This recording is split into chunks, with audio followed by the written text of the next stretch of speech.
Olá, tudo bem? Tem muita gente que pensa que violência existe só de homem contra mulher.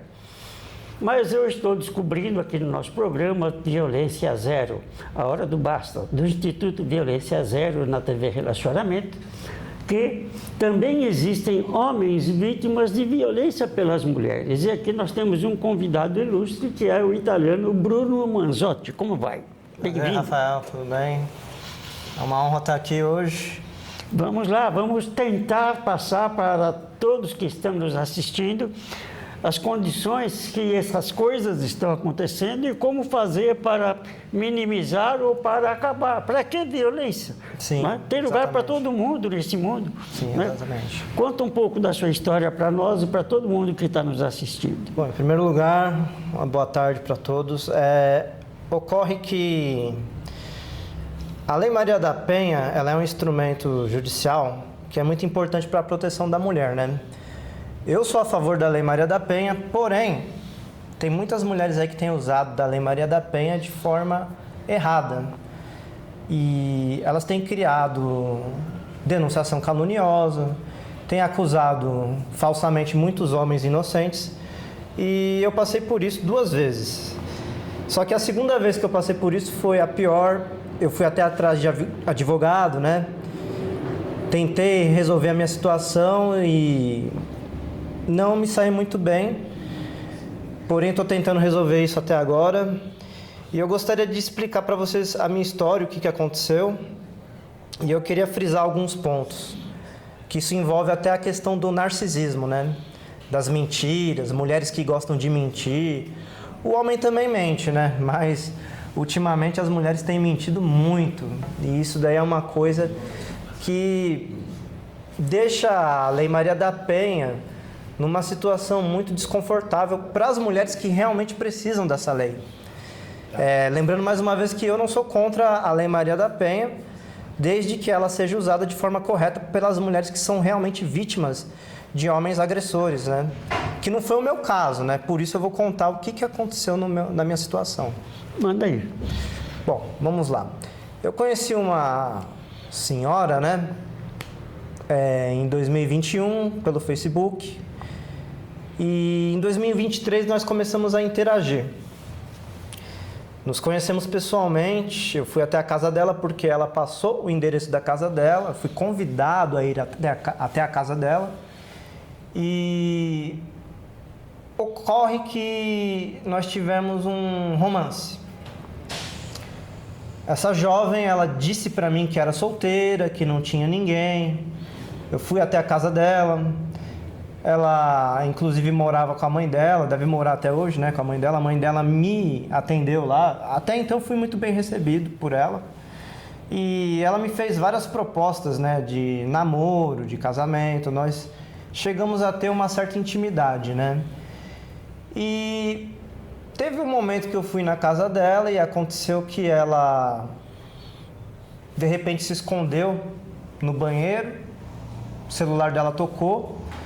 E ela foi até o banheiro para atender o celular, a mãe dela estava comigo. E ela falava muito alto ao celular e ela começou a falar coisas assim do tipo: "Ai, Anderson, não acredito que você deixou meu cachorro ser atropelado". E eu ouvi tudo, né? A mãe dela ouviu, a mãe dela ficou muito sem graça, então ali foi um sinal de que algo estava errado.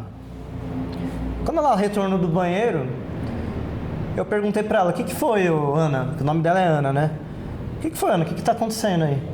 "Olha, você vai ter que ir embora agora porque o meu dog walker deixou meu cachorro ser atropelado". Eu falei: "Que cachorro?". Eu nem sabia que ela tinha cachorro, né? Ela: "Não, é uma história longa, depois eu te explico". Eu: "Tá bom, né?". E ela me expulsou da casa dela: vai embora", mas eu até me propus aí junto, né? Eu falei: "Não, eu vou junto, eu quero saber, eu te ajudo". E ela ficou mais irritada ainda e ela pediu para que eu me retirasse da casa dela. Só que eu tenho uma moto, né? Eu esperei ela sair da casa dela e segui. Realmente ela estava com um cachorro mesmo, ela tinha um cachorro. E ela se encontrou com um rapaz que estava com esse cachorro dela. Só que eu não vi nada de errado com o cachorro estava bem. Eles entraram no carro, a mãe dela estava dirigindo o carro e foram embora. 15 minutos depois ela me liga, isso eu indo embora para casa de moto, e falou que tinha passado no veterinário, que o cachorro estava ótimo. Aí eu perguntei para ela, tá, mas quem era aquele rapaz que estava contigo? Você mencionou que o nome dele é Anderson. O Anderson não era seu ex-namorado? Aí, ó, a segunda mentira. Não, mas você tem que entender que ele tem o mesmo nome do meu ex-namorado. Era tudo mentira, né? Porque depois eu descobri que não era nada disso. Aí eu fiquei com a pulga atrás da orelha, né? Eu decidi fazer uma investigação nas redes sociais e eu vi lá que tinha um Anderson lá na rede social dela e eu fui atrás dele, né? E isso daí foi depois de meses, né? Porque eu não descobri o Facebook dele ali naquele dia. Eu descobri depois de alguns meses. Aí eu entrei em contato com ele, né? Eu adicionei ele no Facebook. E eu vi que o Facebook dele tinha muita coisa estranha. Várias fotos com ela, inclusive fotos dele se beijando. Foi ali que eu percebi que ela estava me enganando. Aí eu me apresentei para ele pelo Facebook, perguntei, olha, o que você é da Ana Lúcia? Aí ele falou a real, ele falou, olha, eu sou o namorado dela. Aí eu falei, é verdade que você é namorado dela? Porque se você é namorado dela, eu também sou. Porque eu tenho fotos com ela, eu vou na casa dela, eu tenho conversas com ela onde ela faz proposta até de casamento comigo, então algo está errado. Eu mostrei todas as provas para ele, ele ficou muito indignado com isso.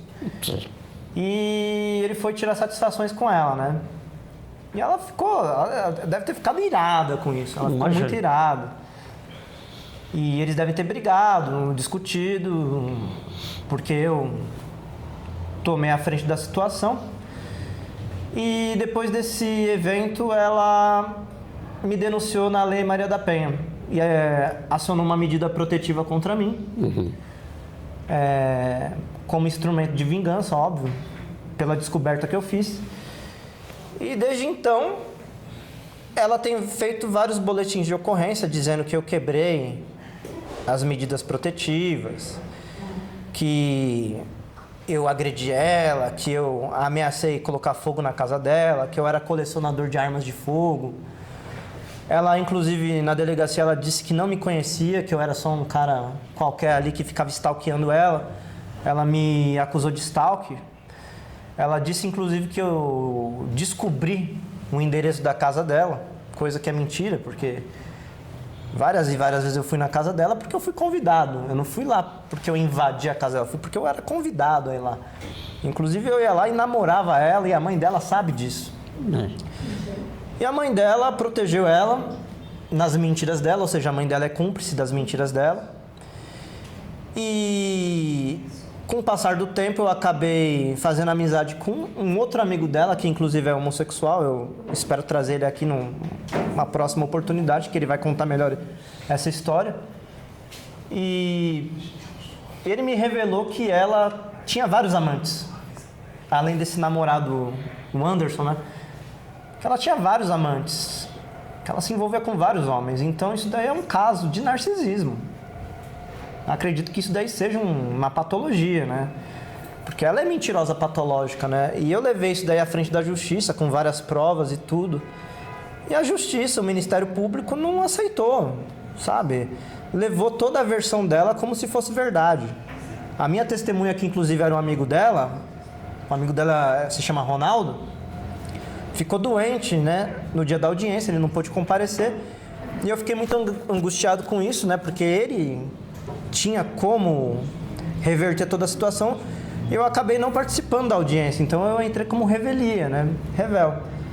Mas é isso. Eu acho que a Lei Maria da Penha, nesse tipo de situação que eu passei, ela foi usada de forma errada. A Lei Maria da Penha não foi feita para isso, sabe? Isso daí configura denunciação caluniosa. Em nenhum momento a Ana Lúcia, a moça que me denunciou falsamente, ela foi punida por isso, sabe? Então eu vim aqui para dizer esse caso meu para vocês entenderem que a Lei Maria da Penha ela tem sido usada de forma equivocada, sabe? Isso que ela fez não se faz. A Lei Maria da Penha ela foi feita para mulheres que realmente são vítimas. Não para esse tipo de situação, sabe? Que isso daí é um caso de narcisismo clássico. E eu gostaria de agradecer a oportunidade de falar a minha história para vocês sobre isso. Isso serve de conforto e de orientação para mães que têm filhos que estão sendo vítimas e os filhos não percebem. E ela, como tem mais vivência, ou o pai dele, como tem mais vivência, pode entrar com ajuda antes que o pior aconteça. Por quê? Existem hoje golpes que são dados, somem com a pessoa e fazem ameaças exigindo um valor. A gente recebe aqui todo tipo de reclamação.